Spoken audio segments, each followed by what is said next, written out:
नवराष्ट्रमध्ये आपलं सर्वांचं स्वागत। आज शनीश्वरी येथे मोठ्या प्रमाणात गर्दी आहे। आज शनी जयंती, शनी अमावस्या आणि शनिवार असल्यामुळे इथं भाविकांची मोठी गर्दी पाहायला मिळतात आणि तिन्ही आमदार इथं आपल्याला पाहायला मिळतात। सर काय सांगाल, आता तुम्ही दर्शन घेतलं?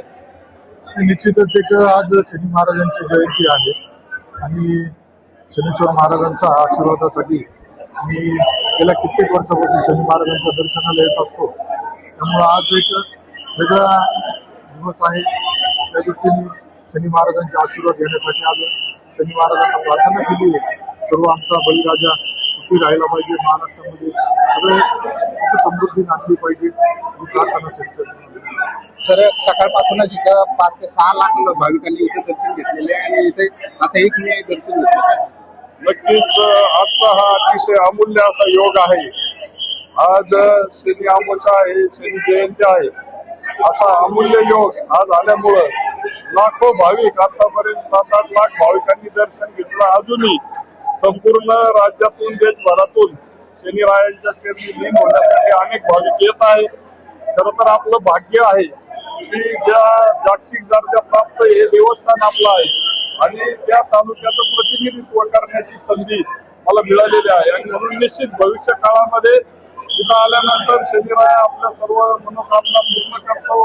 शनिरायांचा हात पाठीशी असल्यानंतर प्रत्येकाला एक आत्मिक समाधान मिळतं आणि म्हणून आजचा आनंद महोत्सव संपूर्ण राज्यामध्ये देशभरामध्ये साजरा होत असताना आम्ही देखील माझ्याबरोबर सहकारी आमदार अमोल खताळ साहेब आहेत, आमचे नांदेडचे आमदार माननीय होर्डेकर साहेब आहेत, आमचे राणा पाटील साहेब या ठिकाणी आहेत आणि म्हणून सर्वांनी यांच्यासह अनेक लाखो भाविकांनी भगिनींनी शनिरायांचं मनोभावे दर्शन घेतलेलं आहे आणि असा अमूल्य असा योग आज शनिरायाच्या चरणी होत असताना एक वेगळं आत्मिक समाधान मिळतं।